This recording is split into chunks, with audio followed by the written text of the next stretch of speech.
tengo a Alfonso y tengo a Eric hoy, a Juanjo, está llevando a sus hijos a Florida. Hay una nota que salió hoy meramente en las redes, no ha salido, y es una carta que le envía, una carta de apercibimiento, el subsecretario uno de los subsecretarios, creo que es de planificación o de lo que sea, del Departamento de Educación, o ya no es subsecretario, ya está afuera, Héctor Joaquín Sánchez Álvarez, a Noticel, por una serie de historias que publica Oscar Serrano, donde él lo apercibe, el abogado es Iván Antonio Rivera, de libelo y calumnia y difamación. Yo no voy a entrar en los méritos o deméritos de esto, sí basta señalar lo siguiente. La realidad de New York Times versus Sullivan se ha ido erosionando con el tiempo y particularmente con el mal uso y abuso de los medios de comunicación. No estoy implicando aquí que Noticel haya incurrido en tal cosa. En Puerto Rico, el Tribunal Supremo Popular, a principios de la primera década del siglo, comenzó a erosionar lo que era el teflón que tenían los medios. En el caso de la mucama y en el caso también creo que fue de Olivera. Y poco a poco fueron cambiando. Y el caso de Iris Meléndez. Y los medios no están absolutamente inmunes de esto. Un caso de difamación y libelo vale un huevo de chavos defenderlo. Iván Antonio Rivera tiene un conocimiento bastante profundo sobre este tema. Y esto es un caso interesante porque puede coger un medio como Noticel, que tiene recursos limitados, y abaratarlo patas arriba. Este no es Fox News, ni tiene bolsillos profundos y limitados como lo es el Nuevo Día. Así que les traigo esto. Primero, podrán decir, Héctor Joaquín Sánchez es figura pública. Sí, es figura pública, pero también eso se ha ido erosionando. Tengo por ahí Alfonso, que ha sido víctima de difamación también, y Eric también, que cuando ostentó cargo público. Y esto es interesante porque en la medida en que se sigan radicando pleitos por difamación en los medios, eso le va a dar más turnos al bate a los tribunales para ir erosionando todavía aún más New York Times versus Sullivan. Adelante, Alfonso. Sí, buenas tardes, Dávila, buenas tardes a todos los radioescuchas. Pues mira, yo creo que leí la carta y yo creo que están haciendo lo correcto y que más personas, ¿verdad?, que se sientan que la prensa está publicando cosas que son falsas con conocimiento de que son falsas, debe empezar este tipo de acción, establecer este tipo de reclamaciones, ya sea a nivel extrajudicial como a nivel judicial. ¿Por qué? Porque al final del día la prensa es un negocio. Y en la medida que las personas vayan a vindicar sus derechos, ¿verdad?, contra la difamación, contra el libelo, contra la calumnia, pues definitivamente esto le va a empezar a costar dinero a los medios, y los medios van a ser más responsables a la hora de reportar, a la hora de darle el peso que se merecen las fuentes, ¿verdad?, las llamadas fuentes, ese apellido que aquí en Puerto Rico es el que lo dice todo. Entonces le van a dar más, van a ser más responsables a la hora de reportar, de escribir artículos, y todo el mundo va a tener eso, ¿verdad? Va a tomar eso en consideración a la hora de publicar y de poner algo en prensa escrita. Así que yo creo que están haciendo lo correcto. Yo no voy a entrar en los méritos del caso porque no sería muy prematuro y no sé exactamente lo que está pasando, pero definitivamente toda persona, sea persona pública o privada, que entienda que hay un medio que está publicando información que no es correcta, que es falsa, con el objetivo de hacer daño, entiendo que debe hacer estos procesos y si es algo, ¿verdad?, fundamental o trascendental, llevarlo hasta las últimas consecuencias, porque como tú muy bien dices, estos pleitos cuestan dinero, y en la medida que las personas comiencen a vindicar sus derechos, eso va a traer más responsabilidad a la hora de reportar. En la medida en que se vaya erosionando eso, de hecho este es el segundo caso que yo recuerde así grande, porque el otro es el pleito que tiene Elías Sánchez y su esposa contra Jay Fonseca. Ese pleito ya está en Puerto Rico. No sé dónde terminará, pero como les estoy diciendo, creo que es el sistema federal, pero no estoy seguro. Sí, es ante el Tribunal Federal. Sí. Ok, esto no sé dónde terminará, pero nuevamente esto es parte de una tendencia que estamos viendo que es peligrosa para los medios. Obviamente es peligrosa también para los que se sienten que son víctimas de lo que ha sido un poder ilimitado de parte de los medios en Puerto Rico y en Estados Unidos. Pero yo les digo esto porque primero, este tipo de historias se tienen que publicar para que la gente esté consciente de lo que hay. Y segundo, obviamente porque en cierto sentido representa un chilling effect también, aunque ustedes no lo crean. Afecta e impacta. Eric, adelante. Sí, primero que nada, buenas tardes Luis, a ti, a toda tu audiencia y a Falfo.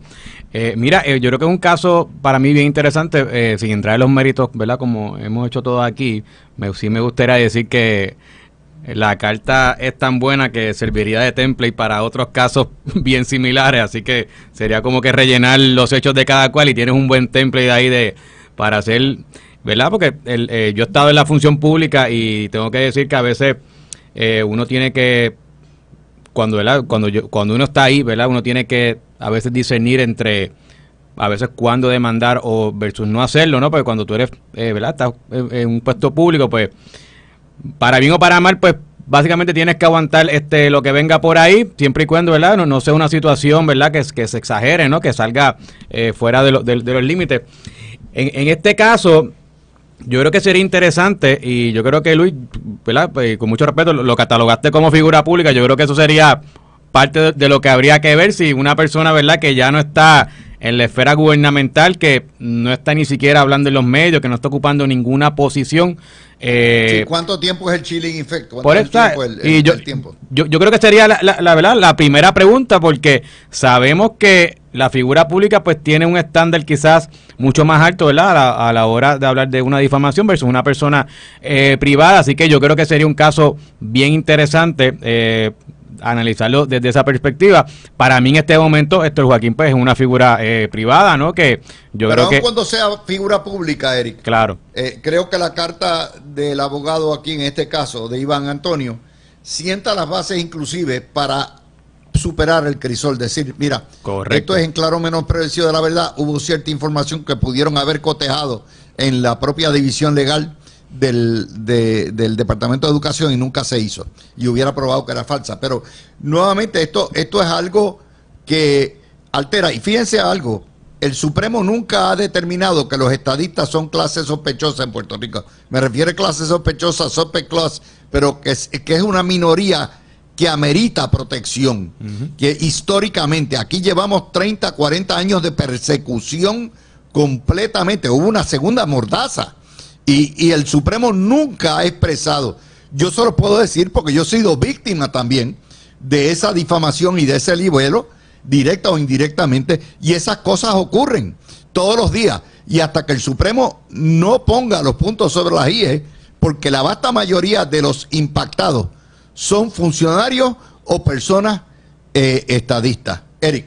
Sí, no, y como te dije, para mí sería la primera, ¿verdad?, controversia, ¿no? Como tú muy bien mencionas, el compañero pues fue bien astuto porque lo llevó al nivel más alto, ¿verdad?, de prueba, y aún así, ¿verdad?, se entiende, ¿verdad?, que tiene una causa de acción. Pero sería bien interesante, quería mencionar también el caso que ya tú lo traíste, que este sería ya el segundo, porque también tenemos al compañero Elías Sánchez, ¿no?, que está haciendo lo propio, ¿verdad?, frente quizás a un Fox News local, ¿no?, porque ya ahí estamos hablando quizás de un medio mucho más grande, ¿verdad?, de lo que puede ser en este caso Noticel, pero al final del día yo creo que abre las puertas para que la gente pues tenga acceso a la verdad, y yo creo que estos casos servirían ¿verdad?, de modelo, de ejemplo, para establecer la disciplina que se requiera dentro de lo que es el periodismo, porque si muy bien ellos hacen su trabajo, hay algunas personas que se distan, ¿no?, de los estándares de que la verdad es lo que debe prevalecer y no las interpretaciones, o en este caso las medias verdades, que tú las puedes corroborar fácilmente, y por tú no hacer ese pequeño esfuerzo, pues te tiras una media verdad cuando pudiste haber hecho, ¿verdad? Y tú que, en este caso, ¿verdad? Eres un periodista que, ¿verdad? Eres abogado también para colmo, que se supone que sepas, ¿verdad? Investigar y buscar en los medios que están disponibles para el público para corroborar una información antes de publicarla. Y un político electo es free for all, básicamente. Pero estamos hablando ya de funcionarios o otro tipo de cosas que están más alejados, que no hacen política pública como tal. Y en ese contexto, que no la elaboran, que no la dirigen, aquí hay una realidad también, y es que ese tipo de... Cuando era el caso de la Mucama, cuando era el caso de Iri Meléndez, eso aparecía en todos los periódicos y todo lo demás.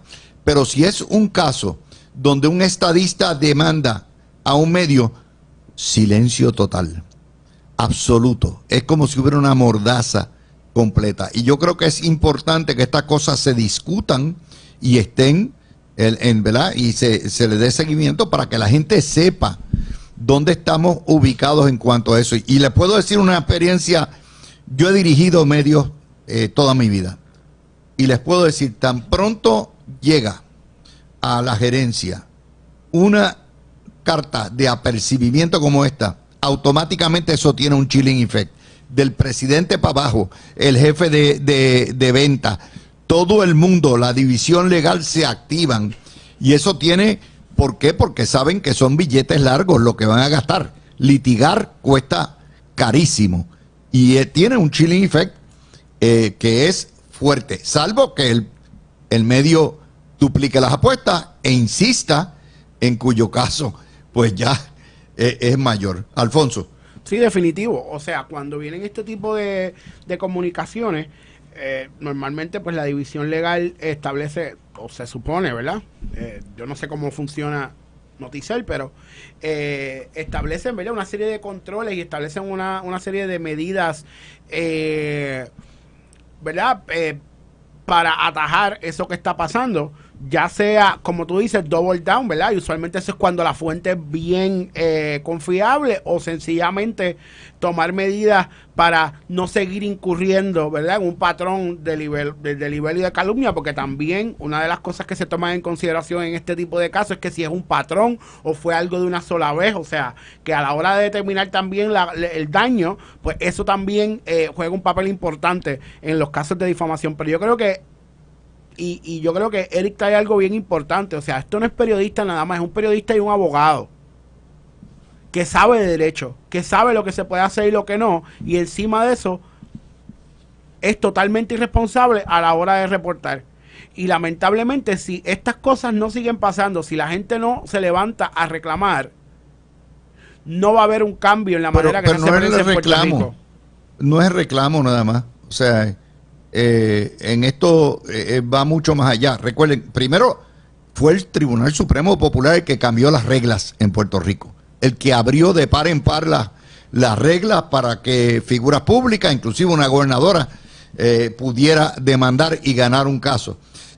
Sino que aquí también hay un detalle bien grande, y es que es el Supremo. Mientras que el Tribunal Supremo guarde silencio durante esto, la incumbencia de este Tribunal Supremo que cambió de textura en el 2009, llevamos ya 14 años, nunca, que yo sepa, se ha expresado tajantemente en cuanto a lo que es, ¿verdad?, los nuevos linderos y los nuevos limitaciones, particularmente con una minoría, y sigo diciendo minoría discriminada, como son los estadistas en Puerto Rico. Pero trajimos el tema. Vamos al segundo tema, vamos al tema de la prensa echándoles culpa a los 12 días de llegar a Genera Puerto Rico por las averías en la Jonker. Alfonso y Eric. Adelante, Eric. Pues mira, Luis, nada, obviamente era de esperarse, ¿no? Sabemos que ya esto es la narrativa de los pasados 2 años. Ahora, obviamente, me atrevo a aventurar que las noticias van a ser en torno a Genera, de cuán quizás, ¿verdad?, en su gestión, si son eficientes o no son eficientes, repetirán lo mismo de que si la selección de esa compañía pues fue idónea a través del proceso correcto, etcétera. Pero dejamos nuevamente, ¿verdad?, sin informar ¿verdad?, en lo que realmente es el problema.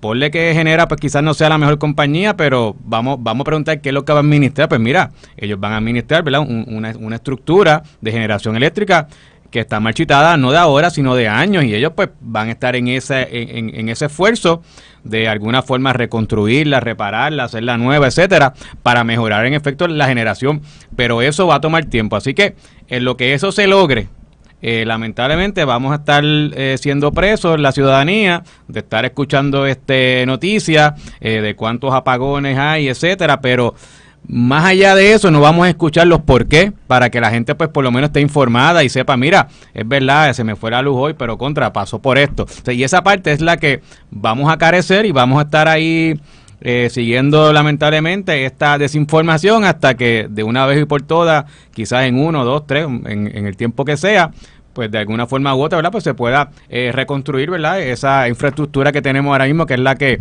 está generando, ¿no? ¿Verdad? La electricidad. Así que esto va a ser bastante largo.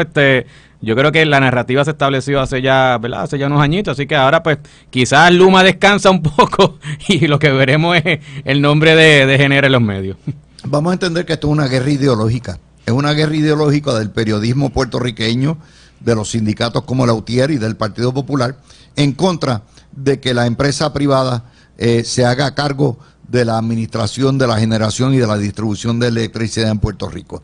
Esa guerra ideológica tiene una víctima, que es la verdad. Y la verdad es que el sistema nuestro se rompe todos los días y hay que hacer apagones selectivos todos los días porque tenemos cafeteras, tenemos junkers. Y las junkers, en tiempos de los calores más grandes en la historia de la humanidad, se dan y se rompen. La gente pide más, hay mucha demanda y poca oferta, y por lo tanto, eso es lo primero que tenemos que entender, Falfo. Sí, definitivamente. Oye, a mí no me sorprende lo que, ¿verdad? La componenda de la prensa ahora con Genera, porque definitivamente es Contra Genera, exacto. Contra Genera, porque definitivamente es como tú muy bien dices, es una guerra ideológica. O sea, ellos lo que están es en contra de la política pública, no es de la persona que está ocupando o de la persona que está administrando. Y definitivamente, pues, eso es lo que vamos a ver y lo vamos a ver por los próximos meses. Ahora bien, si la prensa hubiese fiscalizado a Lutier como fiscaliza Genera, aquí los sistemas hubiesen estado mucho mejor, porque no podemos pretender que lo que se estuvo ignorando por 40, 50 años, ahora en 12 días, una compañía que acaba de llegar lo resuelva con una varita mágica. Así no funcionan las cosas. Y la diferencia, que yo creo que esto es vital a la hora de Genera defender su gestión, es que contrario a lo que hizo Luma, Genera antes de comenzar hizo un análisis de lo que encontró y de lo que iba a encontrar y estableció un plan de trabajo, ¿verdad? Que ahí sí yo entiendo que sí se debe fiscalizar y ver que cumplan con el plan de trabajo, ¿verdad? Para poder reconstruir el sistema de generación en Puerto Rico. O sea, que están haciendo lo que se supone que haga, que aprendieron de los errores que cometió Luma y fueron más proactivos a la hora de establecer qué era lo que se encontraron y qué era lo que iban a hacer para reconstruir la generación. O sea, que en ese momento Genera, yo pienso que ha empezado con un pie más fuerte que Luma, independientemente de lo que quiera o no decir la prensa.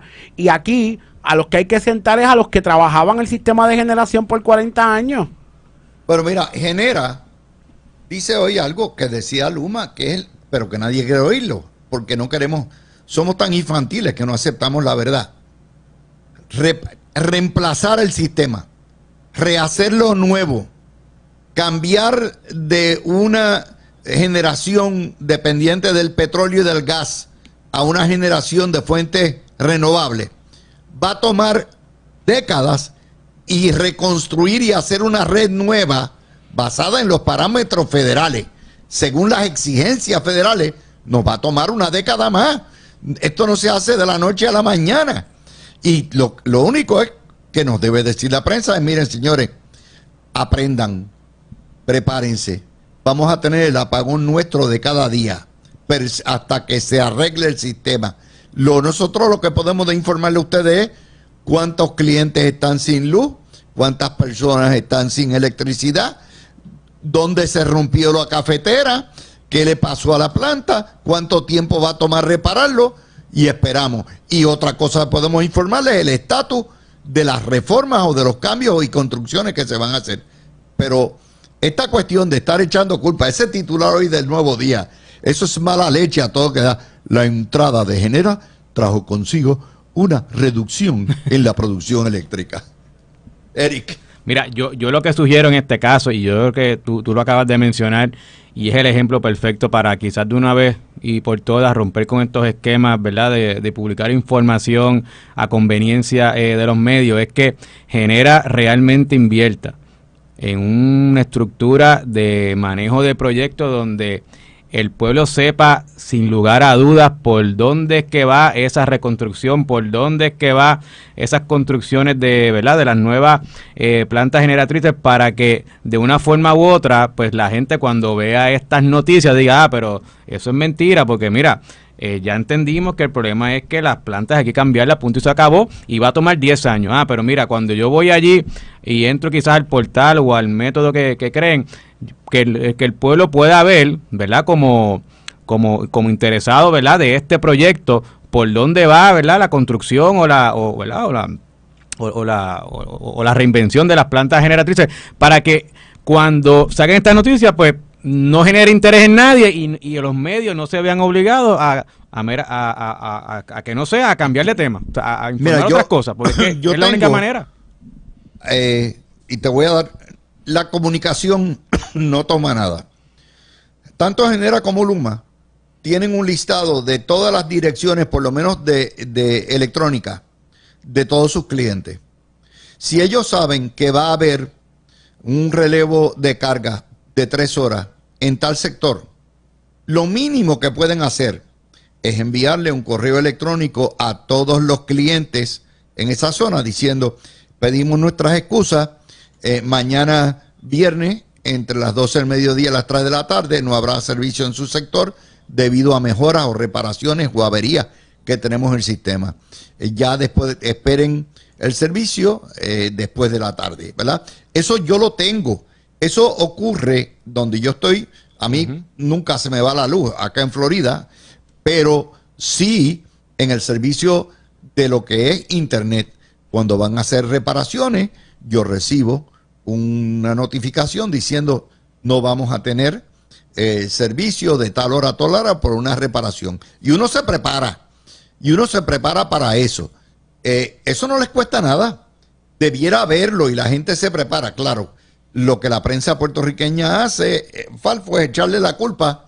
Y entonces la gente se le ensucia en la madre a Genera y a Luma. Y es bien fácil. La culpa nunca es del sistema que destruimos, el monopolio que destruimos y dejamos en un estado inútil.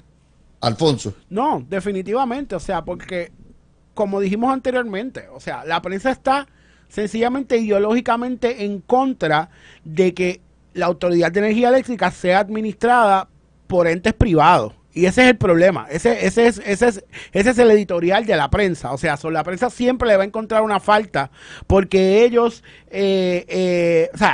porque el editorial, la línea editorial es en contra de que cualquier ente privado administre, aunque se ha visto, y en Puerto Rico, que si hay una buena administración, como es la PR22, ¿verdad?, de San Juan a Atillo, que hemos visto cuál ha sido el cambio desde que entró Metropista. O sea, si es una buena administración, las cosas funcionan. O el Moscoso. O el Teodoro Moscoso, que de hecho, ¿verdad? Esa fue la primera APP y quien la puso en marcha fue el exgobernador Rafael Hernández Colón. La telefonía está privatizada en Puerto Rico. Y la telefonía está privatizada en Puerto Rico. Y en aquel momento me acuerdo de las protestas y las huelgas, pero yo quiero que la gente se recuerde cuánto salía a llamar por celular en los 90 versus lo que sale ahora. Y a veces era como ya a nivel de Estados Unidos, la telefonía siempre estuvo en manos privadas. A veces era más barato llamar de aquí a la Florida a Nueva York que llamar de San Juan a Cagua. La gente no se acuerda de eso, ¿verdad? Porque tienen memoria corta. Una generación completa que no conoció eso, de eso. Claro. Eso le costó a Pedro Rosselló el decidir ir a la reelección y le costó el plebiscito del 98. Sin embargo, fue la mejor decisión porque la telefónica se vendió en el momento que era rentable. Claro, seguro. Es la mejor decisión que puede haber hecho. Pero si usted se deja llevar por la prensa, pues está, ahí está. Vamos a hacer la pausa, son las 29, cuando vengamos, el chisme beauty del PNP. Vamos a hablar ahora del lío en el PNP. La comisionada residente pasa con ficha, dice que no va a ir a la convención del PNP, una determinación político-económica esencialmente, y critica y le echa la culpa a Edwin Mundo para adelantar candidatura. ¿Cuáles son las consecuencias? ¿Qué es lo que hay? Empezamos contigo, Eric, y al revés, volvemos con Alfonso. Y siéntanse en libertad de interrumpirse cuando quieran. Perdona, dale el botón. Le di el botoncito aquí.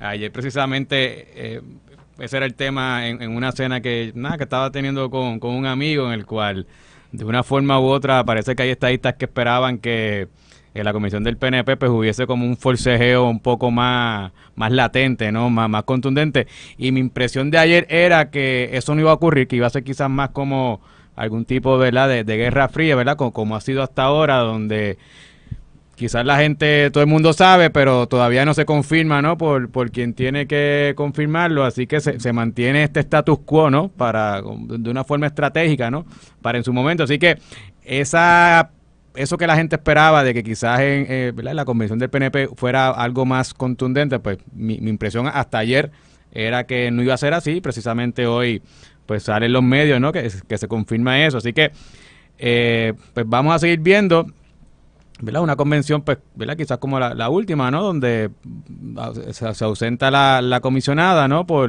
que me parece que puede ser hasta cierto punto, ¿verdad?, ¿verdad? Una falta de respeto al partido, porque sigue siendo, ¿verdad?, nuestra comisionada residente, y todo el mundo espera que en una comisión del PNP pues estén, pues, ¿verdad?, todos nuestros líderes de todos sus niveles, máxime cuando somos ¿verdad?, el partido que está ahora mismo, ¿verdad?, asumiendo la dirección del país. Así que es importante, ¿verdad?, que esté esa unidad. Obviamente, y digo obviamente, ¿verdad?, entre comillas, porque todavía no ha sido nada confirmado, sabemos las razones que hay detrás. Así que pues el pueblo estadista seguirá esperando, ¿verdad?, por las decisiones de sus líderes para, de una forma u otra en su momento, pues tomar las decisiones. Alfonso. Mira, yo voy a empezar, ¿verdad?, primero con la conclusión, y es que la comisionada residente, vaya o no vaya, esto no va a tener efecto político, porque la realidad es que la gente, al final del día, va y vota, y en la caseta hacen lo que tengan que hacer. O sea, ¿verdad?, yo voy a empezar por ahí, porque creo que también eso hay que ponerlo, ¿verdad?, en justa perspectiva. Esto no tiene efecto político. De hecho, si vemos históricamente, muchas veces los candidatos que retan en primaria al presidente del partido dejan de ir a los eventos, y eso no tiene efecto necesariamente en que termina la primaria. O sea, si eso llegara a ocurrir, ¿verdad? Así que efecto político no tiene. No, la realidad es que yo no lo veo. Históricamente no ha tenido un efecto político que un líder vaya o no vaya a una convención de cara, ¿verdad?, a una primaria. Si ocurre, cada día parece ser que sí, que eso va a ocurrir. Así que efecto político no tiene. Ahora bien, yo sé que hay muchas consideraciones que se toman a la hora de establecer ese tipo de decisiones. Y yo no sé, ¿verdad? Ella tendrá su equipo habrá tomado la determinación. Yo, hablando como Alfonso Orona, yo no hubiese perdido la oportunidad de ir a la convención, independientemente cuáles sean mis aspiraciones políticas o lo que esté en el camino. ¿Por qué?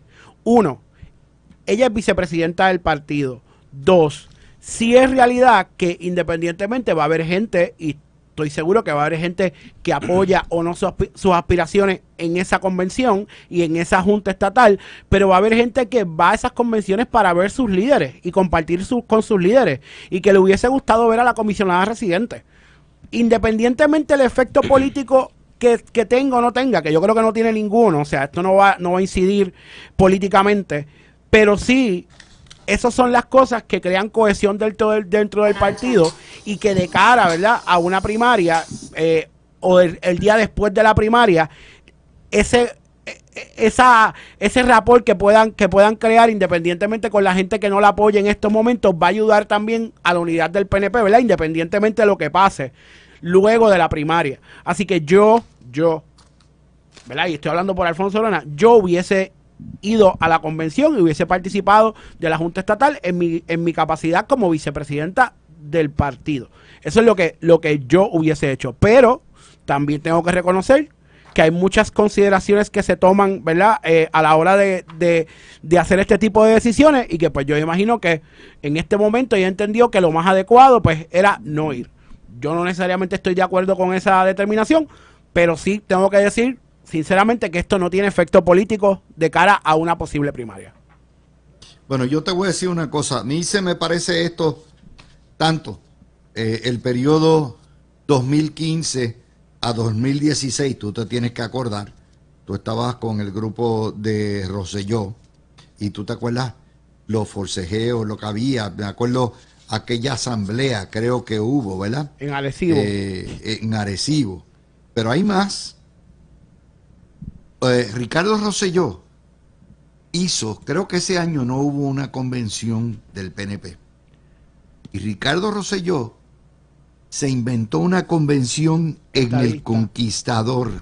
¿Tú te acuerdas de aquello? Claro que me acuerdo. Era la convención del 6 al 8 de noviembre. La segunda asamblea del pueblo estadista. Y si mis datos son correctos, según apuntados aquí por mis notas, ¿verdad? En mis notas, Rosselló lanzó su candidatura en septiembre. ¿Ok?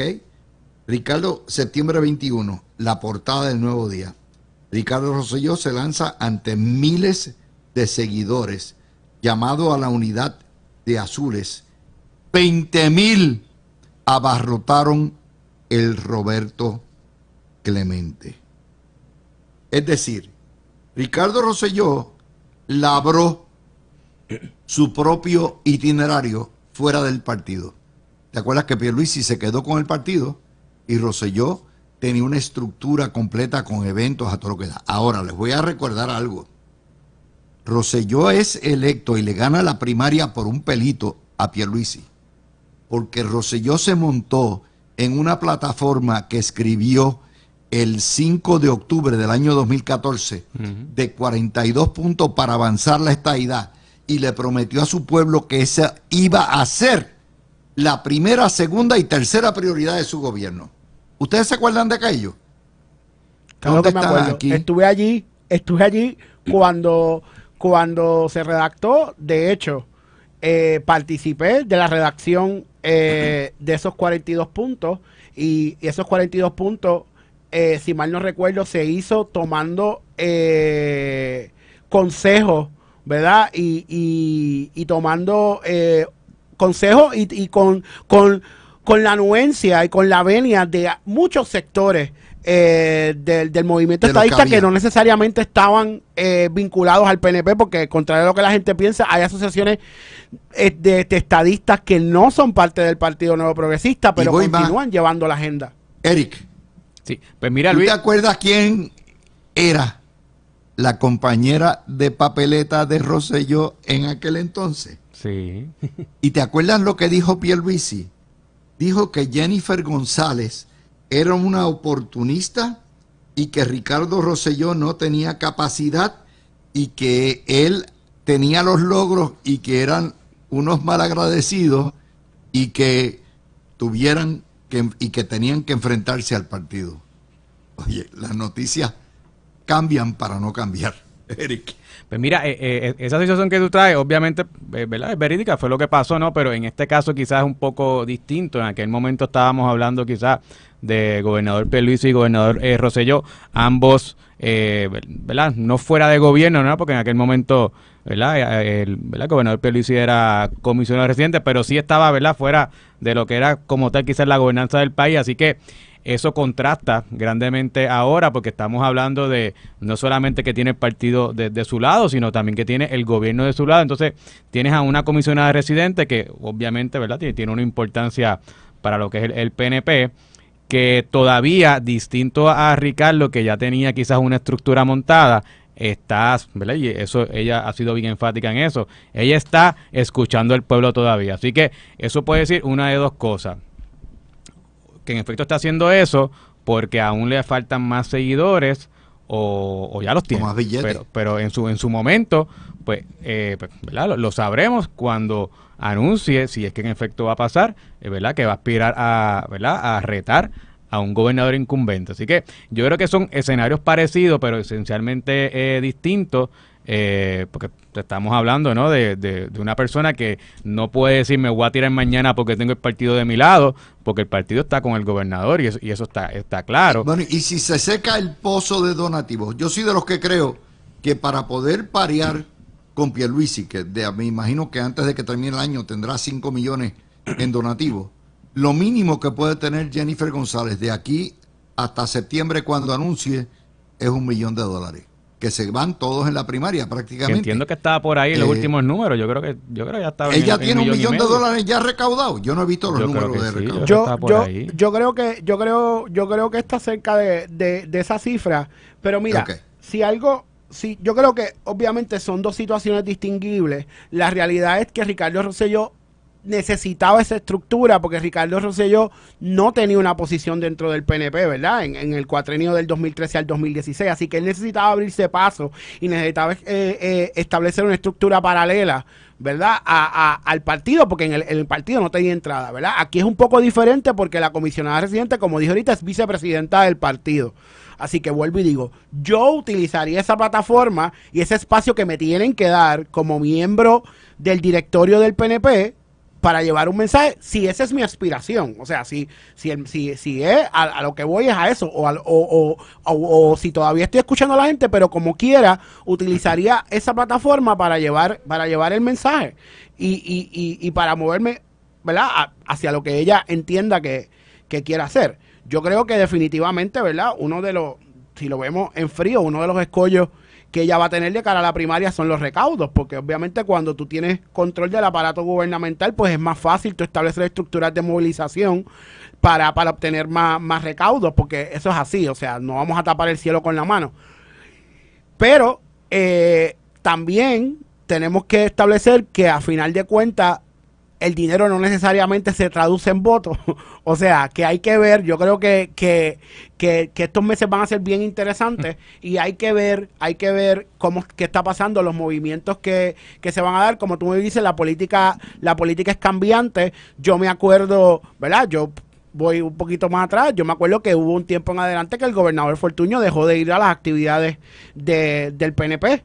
Y le hacían los reclamos. De hecho, en aquella convención, que yo digo que fue la última gran convención del 2006, no fue a la Junta Estatal. Y Jorge Santini, sabemos el discursito que le dio en aquel momento. Y pues, miren lo que pasó en la primaria. O sea, lo que yo pienso ahora mismo, ¿verdad? Y de cara a las primarias y de cara a las elecciones, es que tenemos que ser responsables con nuestras expresiones, porque al final del día la meta es el 2024. Claro. Hay dos cosas que yo quiero señalar aquí, Erika, antes de que tú coges los topos. Mira, número uno, en el año 2015, hace 8 años, esa dupla de Ricardo Rosselló y de Jennifer González era una dupla juvenil, una dupla de cambio, una dupla que tenía mucha juventud atrás, mucha vibración, muchos documentos. Ya estamos 8 años después, y ya, ¿sabes? Jennifer no es una pollita de Pascua, ¿ok? O sea, ya tiene 8 años en la comisaría, ha sido vicepresidenta del PNP durante todo ese tiempo. Y lo otro que me parece a mí que es importante es lo que les estoy diciendo de lo que constituye, o sea, as compared to what. El único mensaje que quieren escuchar los estadistas para votar PNP en este momento es cómo llegamos más rápido a la estadidad. Claro. ¿Y quién me garantiza esa ruta? Y ninguno de los dos, ni Jennifer González, ni Pedro Pierluisi, están dirigiéndose a esa gente. Eso me parece a mí, Eric, que es lo que está pasando. No, mira, Luis, definitivamente yo creo que la ausencia de la comisionada en la convención del Partido Nuevo Progresista, el efecto que tiene es que está demostrando una poca unión, ¿verdad? Por las razones, pues, no están del todo claras, nos podemos sospechar, pero nadie puede decirlo a ciencia cierta. Así que, y en una época ¿verdad? Y en unos retos eleccionarios que tenemos, ¿verdad? Con unas nuevas generaciones, yo no creo que eso realmente entonces ayude a atraer el voto, ¿verdad? Juvenil, el voto de, ¿verdad? De los jóvenes que son los que están ahora levantándose, porque lo que estamos entonces proyectando es que no, entonces, si no tenemos un partido unido, ¿cómo unidamente vamos a trabajar por Puerto Rico? Así que yo creo que ese es el efecto peor ¿verdad? Que lleva este mensaje de que no voy para la convención del Partido Nuevo Progresista, ¿verdad? Porque si fuera ¿verdad? La convención sola del gobernador Pierluisi, pues quizás es otra cosa, pero es la convención, ¿verdad? Sigue siendo la convención del Partido Nuevo Progresista, así que cualquier líder electo debería estar allí, porque es parte del partido, y yo creo que al final del día ese es el efecto. Yo creo que se lleva un mensaje erróneo ¿verdad? a esta juventud, que quizás deberíamos estar enfocados como partido en reclutar a estos jóvenes, ¿verdad? Para que se unan ¿verdad? A la lucha por la estadidad, y ¿verdad? Por cuestión de ego de uno de nuestros líderes, pues no voy para allá, tú sabes. Sí, yo creo que realmente eso es lo que más a mí me preocupa, porque sabemos, ¿verdad? Cada cual tiene sus aspiraciones individuales, pero yo creo que el norte de todos, ¿verdad? Que seamos parte del Partido Nuevo Progresista, debe ser la institución, o sea, debe ser el partido. Y yo creo que esa parte aquí se ha descuidado un poco. Y yo también pienso, ¿verdad? Y esto siempre es un tema que cada vez que hay primaria se discute, y yo lo he discutido aquí desde el tiempo que soy panelista ya para principios del 2015. Si el PNP, y de cara a los retos que tiene, no tan solo en el 2024 y el 2028, quiere demostrar esa cohesión y quiere demostrar esa unión, yo soy partícipe, y siempre lo he dicho, no lo estoy diciendo ahora, no lo llevo, estoy en récord. Y nosotros queremos emular los partidos nacionales, pues yo creo que ya es hora de trabajar como los partidos nacionales, y quien sea el director ejecutivo del PNP no necesariamente sea el gobernador incumbente o un líder electo. Eso es lo que hace el Partido Republicano. Hace rato, ¿qué? Una conferencia de los dos partidos nacionales. O sea, la debieron para evitar precisamente estas guerras civiles. Pero nunca se han atrevido. Y nuevamente, como yo te digo, de lo que yo puedo percibir, que estoy oyendo por radio y viendo en las redes, es lo siguiente. Al PNP promedio le importa un bledo cómo van a administrar la colonia. Al PNP promedio lo que le importa es cómo van a llevarlos a la tierra prometida. Y el que no entienda a eso, no entiende la pregunta fundamental de la primaria.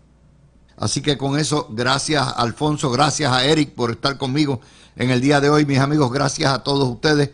Por ahí viene la incomparable Carmen Jovet, la incomparable. Sí, Zulma Rosario. El incomparable Quique Cruz y el incomparable Falú, y la buena programación de Noti1. Nos vemos mañana a las 12. Bye bye.